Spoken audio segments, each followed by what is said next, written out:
So we have a strange alien world found to have water vapor and possibly rain clouds. In a major first, scientists have detected water vapor and possibly even liquid water clouds that reign in the atmosphere of a strange exoplanet that lies in the habitable zone of its host star about 110 light years from Earth. 110 light years is pretty far away. But once our technology steps up its game and we move beyond rockets, we're going to find out that that's kind of quite next door to us.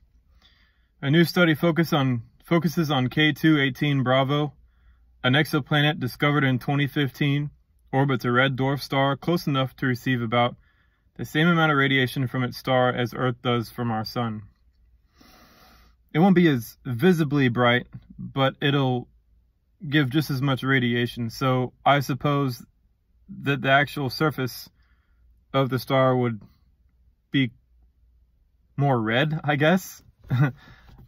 Surface of the star meaning K2-18 Bravo, given its mass at about 9 times Earth and its radius about 2.5 times Earth, makes it sit at about ocean world stages. So post-Neptune, pre-ocean world, almost ocean world, which is expected, meaning this isn't a weird world.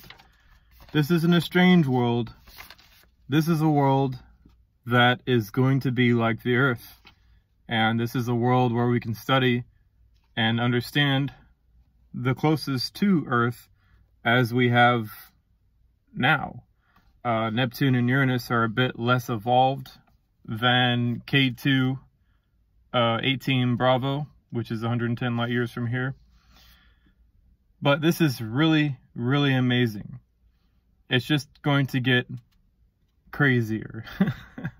And I'm just glad that they finally can admit something like this, even though it's been predicted for 8 years on my time scale. Of course, for those who are new to this theory, the young hot stars, they cool and collapse.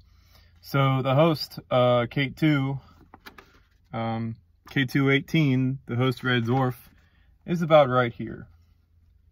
And the ocean world is a bit more evolved down here somewhere. Okay, and something in particular I wanted to address. Such studies have suggested that planets with hydrogen-rich atmospheres could host certain forms of life, Benecki said. However, K2-18 Bravo's large atmosphere is extremely thick and creates high-pressure conditions, which quote, likely prevents life as we know it from existing on the planet's surface.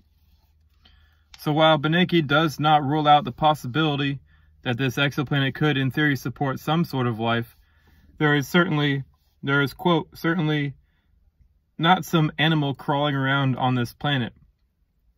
This is especially true given the fact that, quote, there is nothing to crawl on because the planet doesn't really have a surface, he added.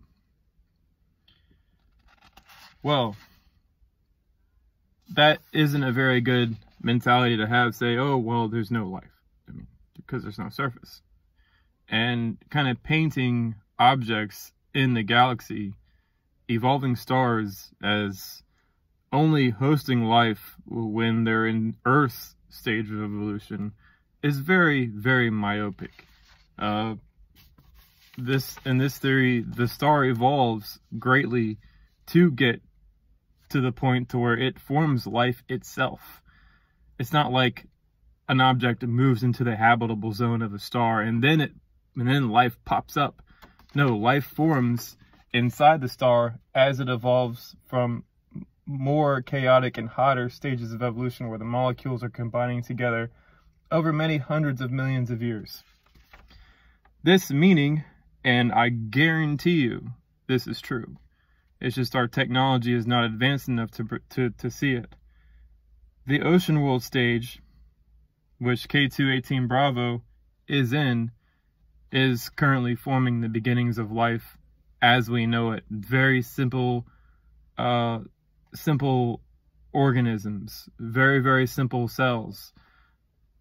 Those things are occurring on K2-18 Bravo as we speak. And that being said, the idea that a star can only host life if there's a surface on it is also very myopic, because if you look at the history of Earth itself, and any paleontologist knows this, that the beginning parts of Earth's life were all aquatic. Everything the Earth had beginning life, the beginnings of life on the Earth, existed inside of a liquid and gaseous envelope. The life did not need a surface. The fact is when the life forms in the beginning of the stars, during the star's evolutionary stages, when life begins to form, it forms in a liquid and gaseous environment. It doesn't need a surface. But what happens is as that life is forming and it's very simple, it gets more complex.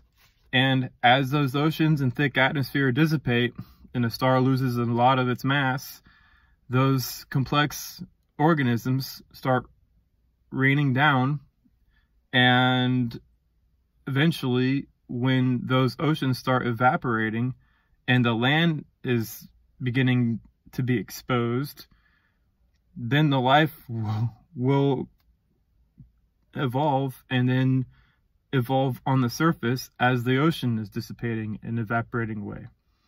So then the life will start evolving on the surface.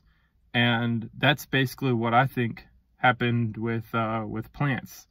I think it's the plants that eventually evolved to be surface features when those oceans started evaporating away. And then the roots, the plants that could start rooting and hold on to areas of land so that they couldn't, be ripped off the surface. But anyways, I just wanted to share that with you guys. It's very exciting. 2019. We found water on an object that's 110 light years away. That is absolutely fantastic. There are trillions of these things in our galaxy. There's a lot of life out there. There are people like us walking around on other highly evolved stars similar to the Earth in some other part of the galaxy right now. I seriously consider there are probably around at least 50 to 100,000 of civilizations like ours or more advanced than ours that are inside of our galaxy. It's a very, very, very full of life type thing. Life is all over the galaxy.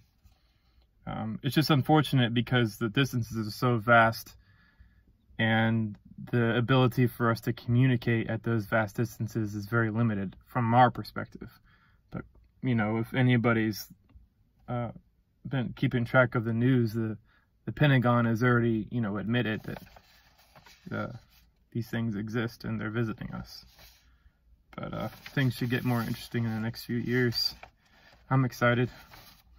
Later, y'all.